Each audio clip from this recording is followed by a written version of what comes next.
Funding for this program is provided by Annenberg CPB to advance excellent teaching. The discovery of new societies confronted Europeans with a dazzling range of beliefs and institutions different from their own.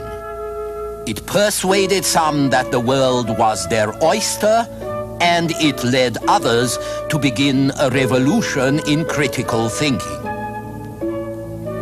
The Renaissance and the New World, this time on the Western tradition.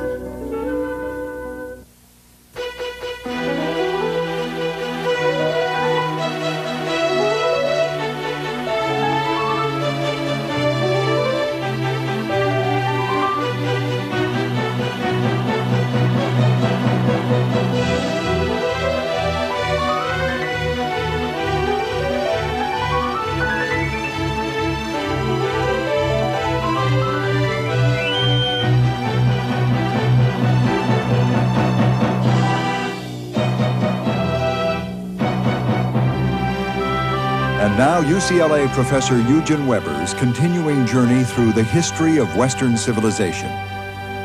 Last time we ended with a confluence of two great movements, the Renaissance and the Age of Discovery in the 15th and 16th centuries. And yet we also saw how many of the material things that made exploration possible came out of the Middle Ages, as did many of the motivations of European governments. Primarily the quest for spices and slaves and converts to Christianity. But what about the explorers themselves? Do they reflect a new Renaissance mentality that we define as modern? Or was their vision primarily a medieval one? What kind of men were they? What motivated them? As evidence, we have Richard Chancellor's statement that he was describing his search for a northeast passage in 1553 so that, as he says, he may encourage others to the like travel. Now, this is a very modern kind of self-awareness and an equally modern sense of being part of an evolution, not a one-shot adventure like Marco Polo's trip to China in the 13th century, but an ongoing process. And both are very close to the intellectual temper of the Renaissance.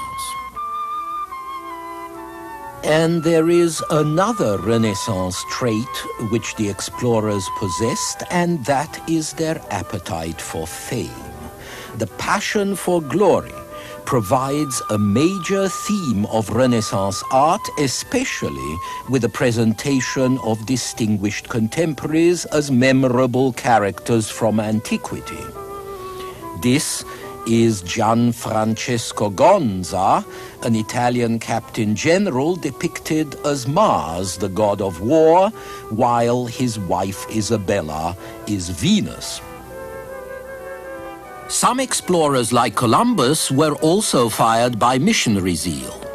But fame, the desire to be known for having accomplished great deeds, this was a strong component in the explorers' motivation. And that became especially true as more and more travel writing came on the market, as printing spread and began to compete with romances of chivalry.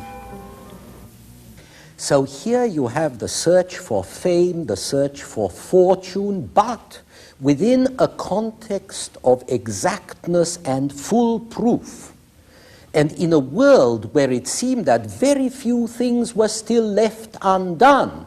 And if they were undone, that was a good reason for getting them done.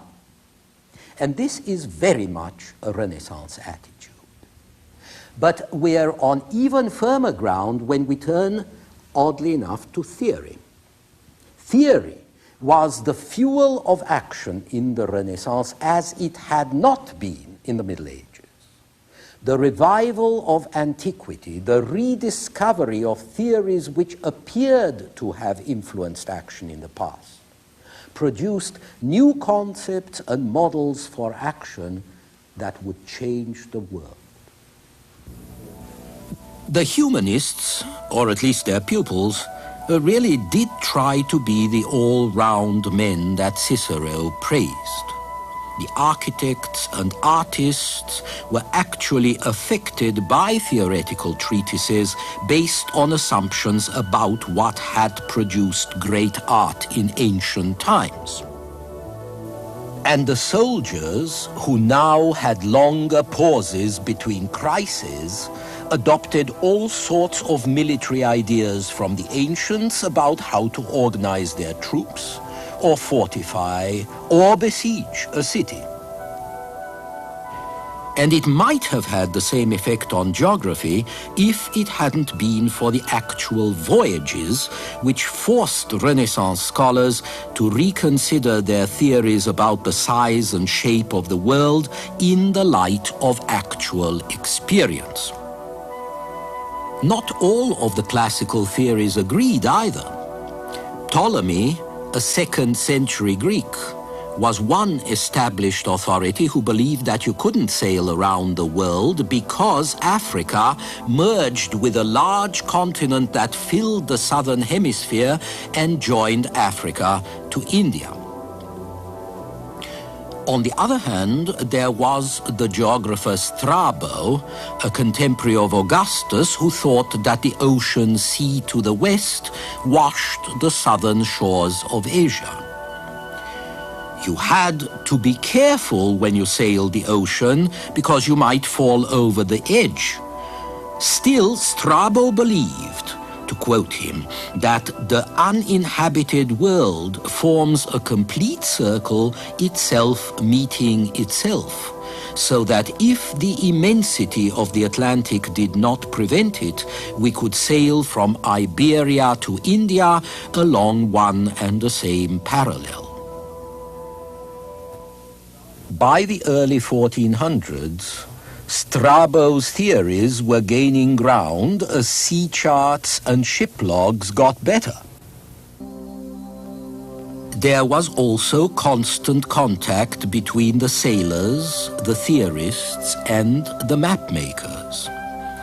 The best example of this could be found at Sagres, at the southwest tip of Portugal, where in the middle 1430s the Portuguese prince Henry the Navigator, a remarkable figure, founded a small court to which he attracted seamen, cartographers, astronomers, shipbuilders, and instrument makers, and from which, with improved ships and maps and instruments, he sent out expeditions that went further and further down the African coast, practically to the Ivory Coast. Henry's ultimate purpose, and he wasn't alone in this, was to outflank the power of Islam and to establish direct commercial contact with the source of gold and slaves, ivory and spices in Africa and in Asia.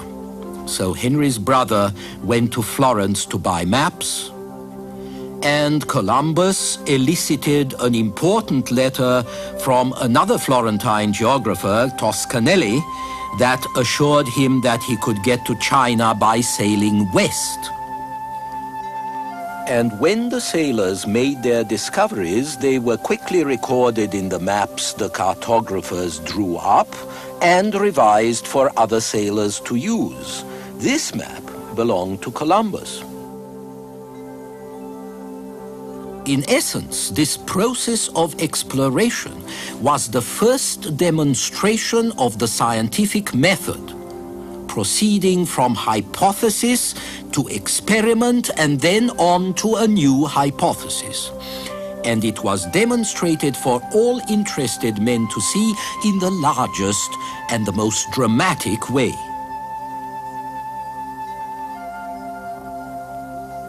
the hypothesis that there was open water between Europe and Asia to the west, as Columbus first believed, was disproved not by abstract calculation, but concretely by revealing an enormous new territory full of exotic peoples and providing a new way of life for thousands of soldiers and settlers.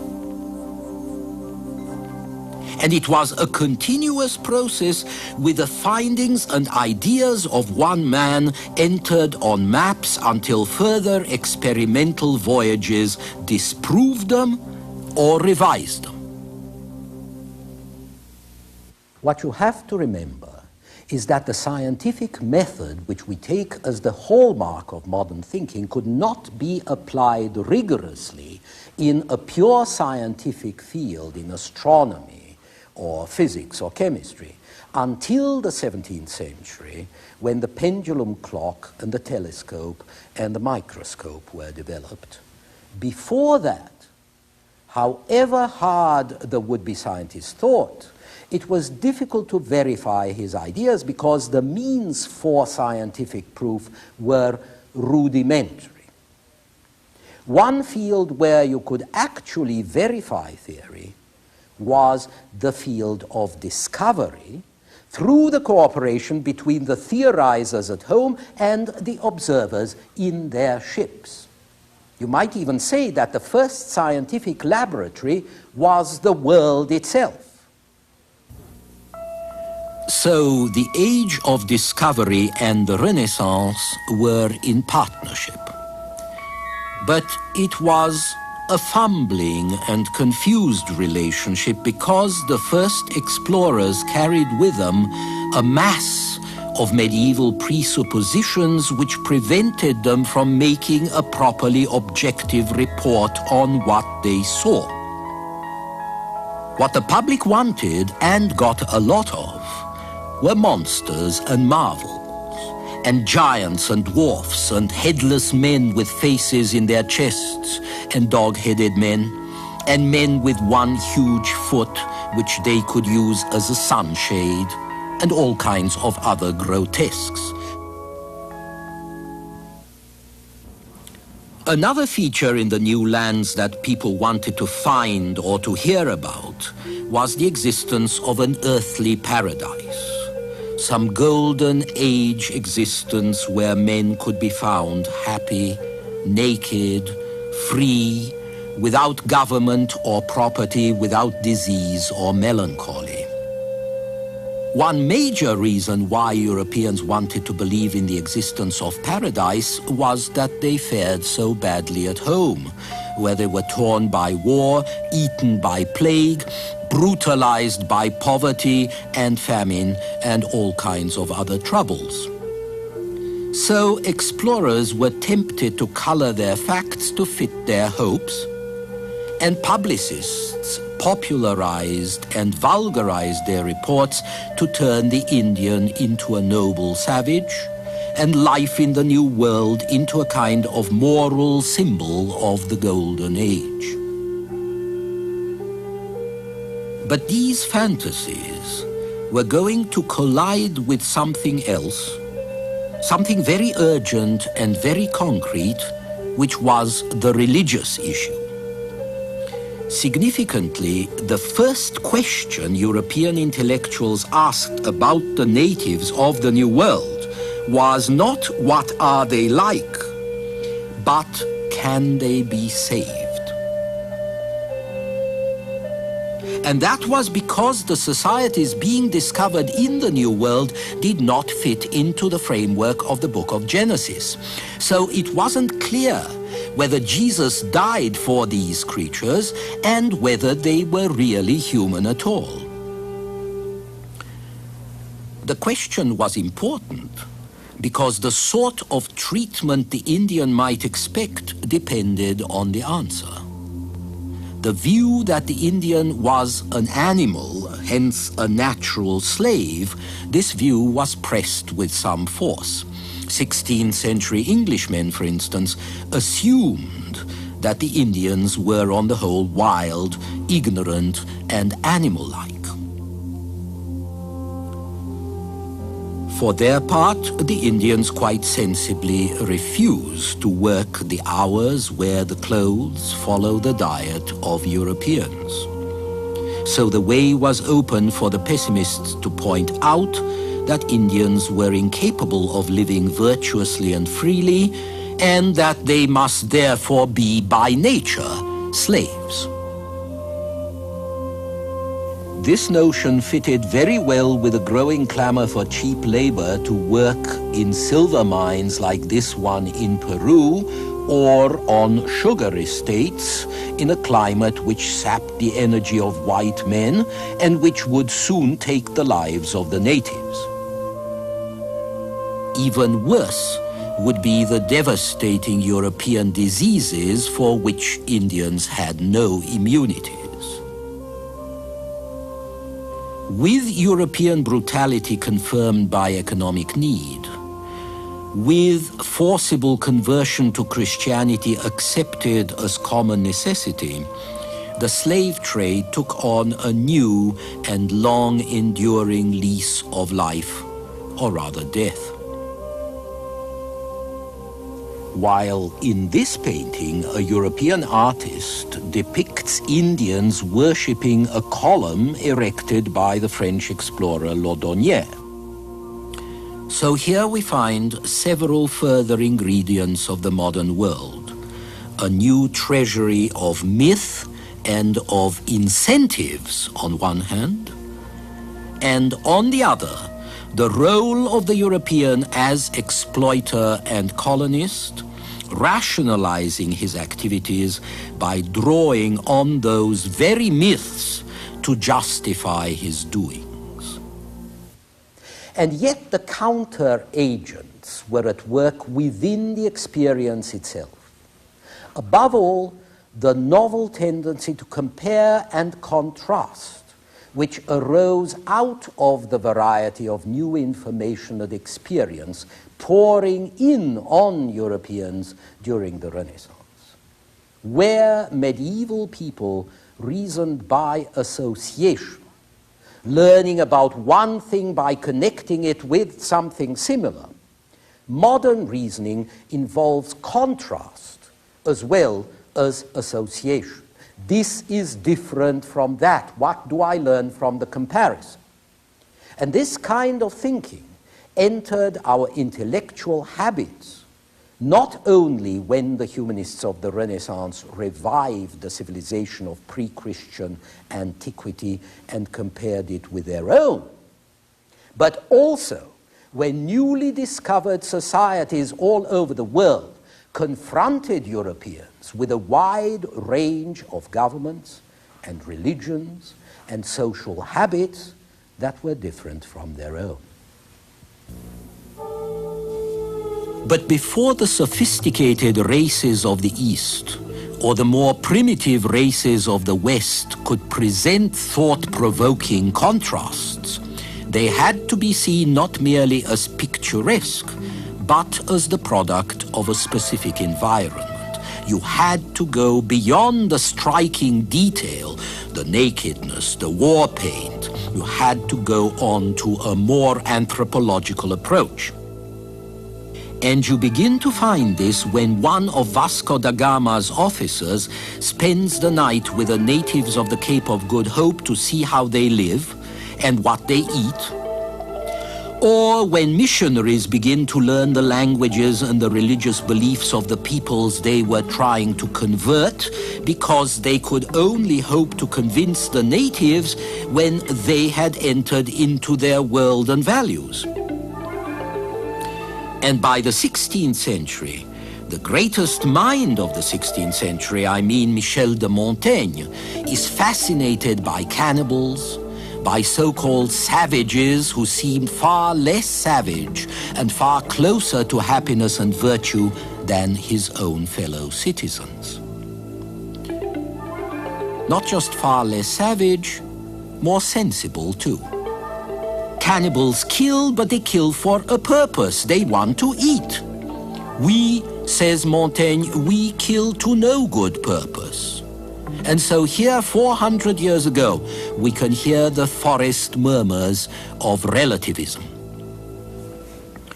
But it was very far away, and it was going to be a very slow process that culminated in the 18th century, when the comparative study of strange societies and religions and brave new worlds would lead to a critical re-evaluation of European religion, philosophy, and political structures.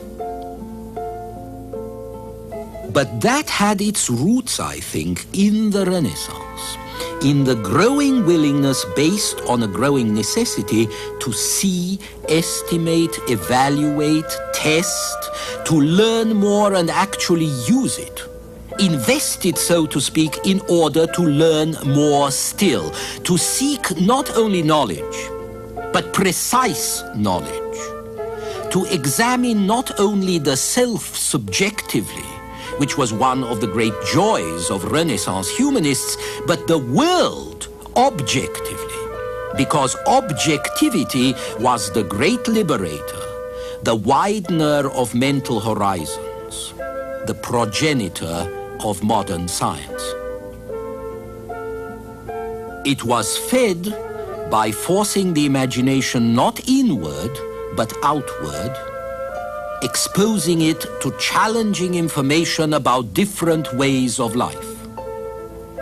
It was the humanists like Erasmus who laid the ground for this critical and comparative approach to information and experience. And when Erasmus and the other humanists said that one authority was superior to another, that a Roman author was a better source of wisdom than a doctor of the medieval church, they implied the right to decide between different authorities, and therefore the possibility to judge for yourself. And the best of them, like Leonardo da Vinci, decided to place experience and experiment above any book, above any second-hand authority, and this was something new. Leonardo was not only a great painter of subtlety and understated harmony, he was also a great architect and engineer. His great love was scientific observation, especially anatomy.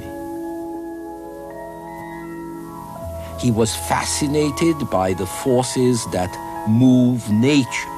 This sketch is from his study of hydrology, the properties of water. And he approached these forces in a thoroughly empirical way. When he works out his geological theories, he doesn't look for a text in Aristotle, he looks around him. He notes that things that are born in salt water are found on high mountains far from present seas. And he concludes the phenomena we witness explain the past. He dissects bodies, he suggests the possibilities of comparative anatomy, he predicts the helicopter, and when he dies in France in 1519, his title is first painter, architect, and mechanic of the king. Soon after Leonardo's death, a French physician, Ambroise Paré, provided the formula of the new scientific approach when he wrote that we have to use the ancients as stilts or towers from which we can see further than they did. But, said Paré, whenever experiment contradicted the ancients, we must follow what we see. Tradition is no use if it just encourages you to go on making other people's mistakes because you're too lazy or too timid to strike out for yourself. I would prefer to do everything by myself than to fall into error with the sages and even with all mankind.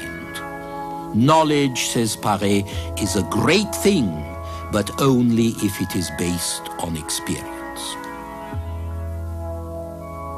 This new attitude was going to lead men to examine things for themselves, natural phenomena, political institutions, even the Bible. Until the Renaissance, all these had been accepted simply because they were there. Now they could be considered in terms of appropriateness, effectiveness, and opportunity. Obviously, this didn't all happen at once. Most people conformed as they had always done without much question. But the fact remains that by the 1600s, knowledge and science had ceased to rest on an inert tradition transmitted from the past. They became the knowledge, science, investigation of what is, which you acquire by searching and looking and drawing conclusions from what you see. And this is a revolution, or at least it's the beginning of a revolution, as we shall see in the programs ahead.